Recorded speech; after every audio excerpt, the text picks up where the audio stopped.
അപ്പോൾ നമ്മളെ ഫ്രൂട്ടുകളൊക്കെ ഇവിടെ ചെറുതായിട്ടൊന്ന് കഴുകിയിട്ട് എടുത്ത് വെച്ചിട്ടുണ്ട്. ഇത് കഴുകേണ്ട ആവശ്യമൊന്നുമില്ല, നമ്മൾ വിഷം അടിച്ചൊന്നുമല്ല, എന്നാലും നമ്മളൊന്ന് കഴുകിയിട്ട് എടുത്തിട്ടുണ്ട്. അപ്പോൾ നമ്മൾ മുന്തിരി കുറേയൊക്കെ കായ്ച്ചിട്ടുണ്ട്. പാകമായതൊരു 3 കൊലമുണ്ട്. അപ്പോൾ അത് പൊട്ടിച്ചെടുക്കുകയാണ്.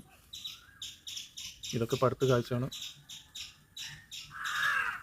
ഇതിൽ പഴുത്തത് പച്ചയൊക്കെ ഉണ്ട്. അപ്പോൾ അത് പഴുക്കട്ടേന്ന് എല്ലാം പഴുക്കട്ടെ വെച്ചിട്ട് നിർത്തിയപ്പോൾ ഉണങ്ങി തിന്നൽ തുടങ്ങി.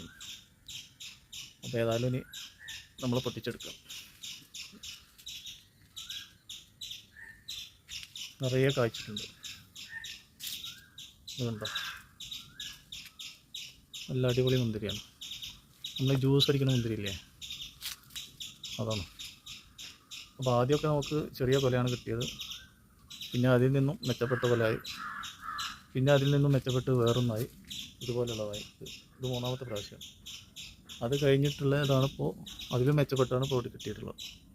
ഇനിയിപ്പോൾ ഇത് കഴിഞ്ഞാൽ അതിലും മെച്ചപ്പെട്ട് നമുക്ക് കിട്ടും. അങ്ങനെയാണ് പടിപടിയായിട്ട് ഇതിൻ്റെ വളർച്ച ഉണ്ടാകുന്നത്.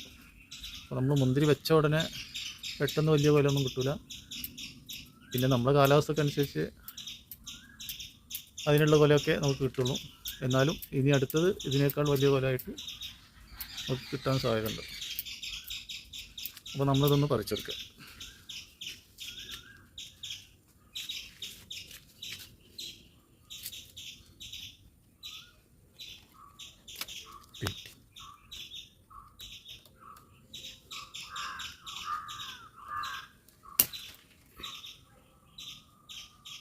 എന്താ അടിപൊളി കൊലയാണ് മുന്തിരി. അപ്പോൾ ഒരു കൊല നമ്മൾ പറിച്ചെടുത്തിട്ടുണ്ട്. അപ്പോൾ പൊട്ടിക്കുന്ന ആൾക്ക് വലിയ പരിചയമൊന്നുമില്ല. അപ്പോൾ നമ്മൾ കൈകൊണ്ട് വജാത്തോണ്ട് ഒരാളെ ഏൽപ്പിച്ചാണ്.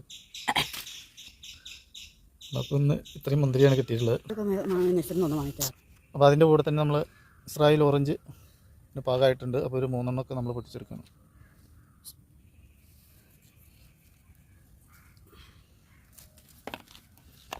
തൽക്കാലം ഇപ്പോൾ നമ്മൾ 3 എണ്ണം എടുത്തിട്ടുണ്ട്. ബാക്കിയൊക്കെ പഴുത്തതിൻ്റെ ശേഷം നമുക്ക് പൊട്ടിച്ചാം.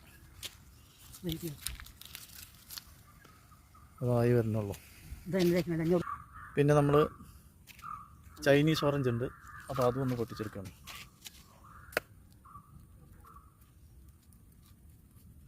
ആയിട്ടില്ല, പാകമായോന്ന് അറിയില്ല, എന്നാലും നമ്മളൊന്ന് പൊട്ടിച്ചെടുക്കാം. ആദ്യത്തെ അല്ലേ. നമുക്ക് ഇന്നത്തെ ഫ്രൂട്ട് ഇതൊക്കെ കിട്ടിയിട്ടുണ്ട്. അപ്പോൾ ഇത്രയും ഫ്രൂട്ടുകളൊക്കെ നമുക്ക് നമ്മൾ നട്ട് നനച്ചുണ്ടാക്കിയിട്ട് കിട്ടിയിട്ടുണ്ട്. അപ്പോൾ ഇത് 2 ദിവസം പൊട്ടിച്ചതിന് ശേഷം 2 ദിവസം ഇരിക്കുന്നത് നല്ലതാണ്. കാരണം ഇസ്രായേൽ ഓറഞ്ചൊക്കെ ഒരു യെല്ലോ കളറ് വരാനുണ്ട്. അത് പൊട്ടിച്ച് 2 ദിവസം കഴിഞ്ഞാലേ അത് വരുള്ളൂ. അപ്പോൾ നല്ല പാകമായിട്ട് നമുക്ക് കഴിക്കാം. എന്നാൽ മുന്തിരിയൊക്കെ ഇപ്പോൾ തന്നെ കാലിയായെന്ന് തന്നെ പറയാം. ജ്യൂസ് അടിക്കുന്ന മുന്തിരിയാണെങ്കിലും നന്നായിട്ട് പാകമായപ്പോൾ നല്ല മധുരമുണ്ട്, നല്ല ടേസ്റ്റുമുണ്ട്. നമ്മളുണ്ടാക്കിയതുകൊണ്ടായിരിക്കും ഒരു പ്രത്യേക ടേസ്റ്റും വാസനയൊക്കെ മുന്തിരിക്ക് അനുഭവപ്പെട്ടു. അപ്പോൾ ഇന്നത്തെ വീഡിയോ ഇത്രയൊക്കെയുള്ള. എല്ലാവരും നമ്മളെ വീഡിയോ കണ്ട് നമ്മളെ സപ്പോർട്ട് ചെയ്യുക. മറ്റൊരു വീഡിയോ വരുന്നവരെ എല്ലാവർക്കും ബൈ ബൈ.